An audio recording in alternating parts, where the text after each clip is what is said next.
So people should be responsible to demand which is not going to affect the earth. That's the most first condition.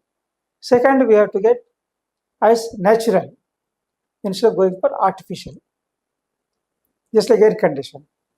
We are using air condition, controlling many, creating emissions outside.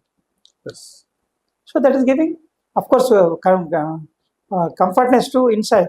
But what about emissions outside? So all these are going to affect the problem. And even with regarding food also, dysfunctional food system is harming the planet.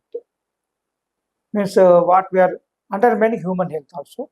We see any product which is consumed by people or used as a food, which is naturally grown, it will give good health. But which is disturb the health, and any product consumed by the people will disturb their health also. Mm.